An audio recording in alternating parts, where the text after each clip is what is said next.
I'm just trying to get another tire on this tractor. Went flat on me yesterday.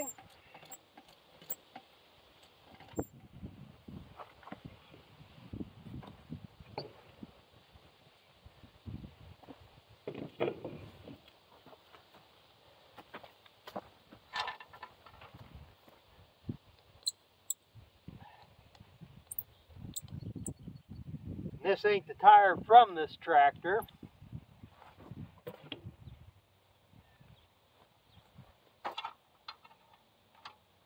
Took it off this morning. We could get it to the air compressor to pump it up, see if I can find where it's leaking. Not that I can do anything about it because it's got a tube in it. But when I went to do that, I wasn't paying attention to what I was doing. I pushed the valve stem into the tire, so I have to take it now to get fixed.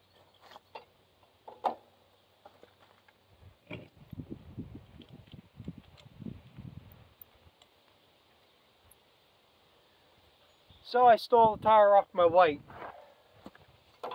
Since I can't use that,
there, that'll clear now.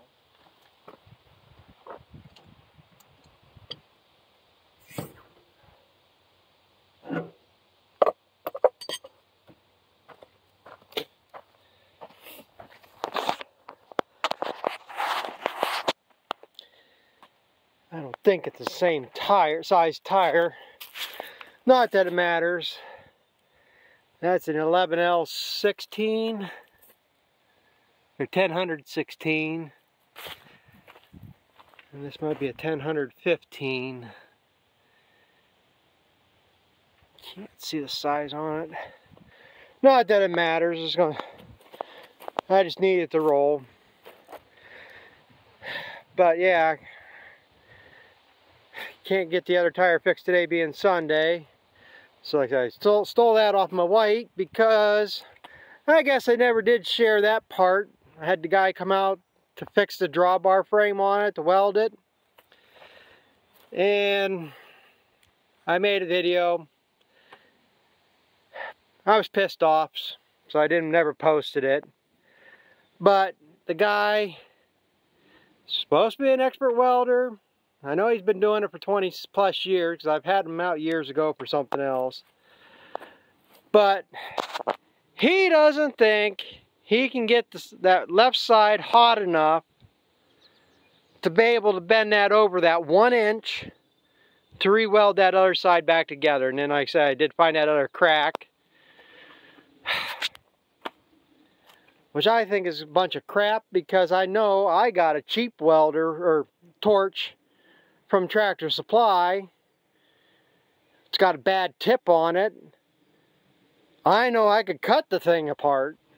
So don't tell me you can't heat it enough to bend it 1 inch. So I'm either going to have to take it to a different welder. He named the one guy who's got a press brake. He thinks that's why. I don't know how the hell you're going to know you bent it 1 inch or whatever and keep everything lined up. Or there's another shop I could take it to. Maybe they can get it pulled over. Then I even thought about maybe I'm better off calling around a junkyard, see if I can buy a whole frame, because they say when you weld it, it's going to get brittle in them areas. It might crack again. You know, if it's $200-300 in a junkyard, which I doubt it'd be that cheap, but that might be the way to go. So I haven't had time to monkey with it. I've been working, trying to get started chopping, wanted to get chopping, and like I say, I have these setbacks.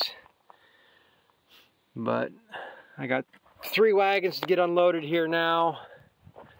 And of course I'm getting my lumpy bags. I don't know why the hell I can't bag grass. This is actually one of the better it's turned out. But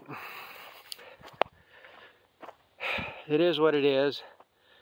Oh, and when I went down to the field there today where I was working on chopper yesterday, found the other half of that. I figured there should have been 2 pieces. But yeah, I folded that in half, straightened that one out, took a couple nice chunks out of it. I say, I'm just surprised this had to have been in the hay in the head there. And like I say, it's a good thing I pulled it. I did pull it out and shake it around because I thought there should have been another one. And it's a good thing I did, but like I said, I didn't see it, and I actually picked up the hay up over this again. When I went in the field this morning, there it was sitting, so I guess I lucked out again. So, yeah, I guess I got that back together. I gotta go get some wagons pulled up here. Got at least 3 loads on the ground to get chopped, and I'm hoping what I got on the ground is enough to fill this bag. This is only a part of a bag. This is what I had left from last year. Oh shit, it might take more. That's 3 loads right there. It should easily take another 6 to fill this, so I might have enough down there. And I gotta get going. So it's not supposed to rain today, last I knew. I haven't looked at the forecast today. But it is kind of dark out there, and I got some hay to bale yet today too. So I'll end this one here and see if I can find anything else to add to it. Yeah, I'm just monkeying here. Finally got the other part of that shear pin out of there and got a new one in it. So now I got both pins in there.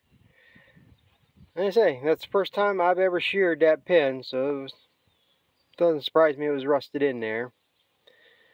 And like I say, just giving it a quick once over so I can get the rest of that down there chopped today. I don't know if I'm going to get any more mowed today or not. I think they got rain for tomorrow. But, so, like I say, just give everything a quick once over. I monkeyed yesterday. I resharpened the knives. And I sharpened them. Got them pretty well down here now, because even after I reset them the other day, sharpened them, the length of cut was awful. And I can show you what it does in the bag up here. But I never thought maybe I should have looked at the shear bar. Maybe it took a chunk or something out of that. So yesterday, like I say, I went and I basically took all the, I got to reset my stone again. I took all the adjustment I had in that out of it. So, I mean, I sharpened them as much as I could yesterday. And looked at the shear bar. The shear bar was good. You can see I got pretty even across them now. That one's still a little bit rounded over there a little bit, but it's got an edge to it. And I reset the shear bar, and I did it a little different than when I normally set it. And you can see it's a lot more consistent cut there. But the other problem I found too, why I had a miserable length of cut, is before I started chopping, I changed these belts. They were all cracked out. And you know, new belts, they stretch right away, and they stretched out. Because I was having problems. I've noticed when I was hitting the windrow, the head would slow down, it wasn't feeding through there, it'd plug up. Well, here this belt was slipping and wasn't giving a consistent feed into the feed rolls. So tighten that up, And now it'll hog it right through like it's supposed to. With the knife sharpening, I mean, it's actually running a hell of a lot easier than what it was running. So like I said, that was big improvement in the length of cut. I mean, there's still going to be some long stuff because you're getting the lighter windrows, it does suck it through. But I don't have stuff a foot long like I did before. I mean, it's nothing to see something. Now that piece is kind of long, but see stuff like that, that's not that big of a deal. You want longer particles in there anyhow. You don't want to ground to dust. But like I say, you don't want this stuff 12, 18 inches long, stringy, you know, stuff like this. You don't want to see stuff like that going through the chopper. But like I say, I'll show you in the bag up here how much of a difference. I mean, there's a difference in the way it bags because of moisture, because of length of cut, the whole bit. So I gotta go down there and see how dry that's getting. I mowed that late last night. It might be a little bit on the green side yet, but it's coming off today regardless because I think it's supposed to rain tomorrow. So I'm gonna get at it. Yeah, that's gonna be it for this bag. This is only a part of a bag I had left from last year. Roughly, I could get one more load into this, but I don't have no more to chop. Got rain in the forecast for tomorrow, and it's just going to be a bunch of monking. 2 or 3 days to chop, unload, finish this bag out. Then I'm going to have to move the bag and reset for the next bag anyhow. So I'm just going to pull this off right here. I should go right to start feeding it. I'm probably going to seal it for a couple days anyhow. But probably by this weekend I'm going to be feeding this. But I don't know how well you're going to hear with all this wind, because there is something coming. But I thought I'd just show too the difference moisture and length of cut makes in a bag. Now right here, it's the first stuff I chopped. This was a little on the green side, should have been a little bit drier. But it, for the most part, see if it shows, pretty even cut right here. And this is one of the smoother bags I've done. I always have a hard time with the grass, and I don't know why. But it's filled out pretty decent. Until you get to this hump here. Well, this hump here is the start of the 2 loads after I screwed the knives up. And you can see here, you can really tell there's a lot more long stuff in it. This might be from the previous load. But yeah, like right here, you can see there's a lot more stringy stuff. It didn't chop it as uniform. And that'd be like these 2 loads right here. Well then, yesterday I went to town sharpening them knives, made sure that shear bar was set right.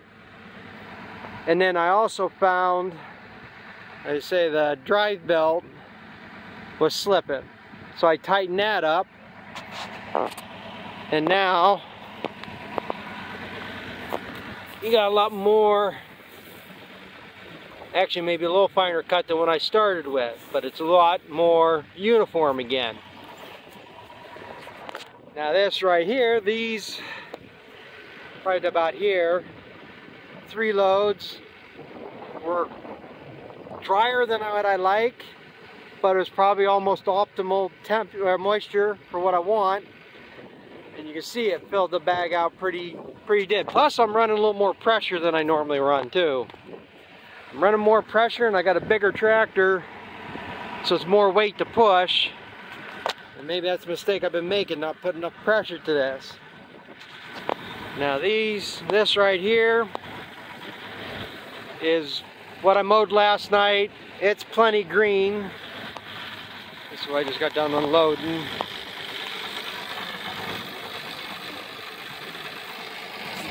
More of the moisture I like. And I actually cut the pressure back a little bit on this section right here because I had enough bag and I kind of just wanted to stretch it out some, play around a little bit. But for the most part, so usually I have these dips and I have folds overs and shit, all kinds of mess. Now I say this side over here. And that's the other problem. I have a hard time getting an even flow of material to that side of the bagger. Now you see this side, for the most part, get this in the back here, it's not bulging out as much. And it is packed tighter on this side. So, like I say, that's the problem I always have, bagging grass. That moisture and length of cut makes a big difference on how it packs. So, but as long as it keeps, I really don't care. So like I say, what I'm going to be doing here now, scrape up, try to scrape up this stuff I slopped here. I mean, I got holes leaking all over in the bottom of the silage wagons. Scrape this down into a pile, pull this bagger off, pull it up here and unhook it. And then I can patch my holes. This one here, like I said, I think I hooked that knot up there. And this one irks me. I always make sure I got that hook turned the right way, but it pivoted around on me. So, like I say, hole for a day or two in there ain't gonna hurt nothing. Like, you get the tape it up and it'll be fine. And in fact, it's not as important in grass, but in corn, you actually want to vent these bags because of the gases that builds up fermenting. So you like even these holes in the back here, that gas is escaping from them, so air's not going in at the moment right now anyhow. So it's not really hurting anything. But I guess I'm gonna go do that. See, there is rain coming. I don't know if it's gonna reach down to us. It's over the lake up there right now, so like I don't know if it's gonna reach down here in the lower part of the county or the upper part. But they got thunder showers in the forecast for tomorrow and rain Wednesday, I think. So it's gonna be a few days before I can get back to bagging. So that's probably all I'm gonna have for this video for today anyhow. So thanks for watching, and we'll catch up with you guys later.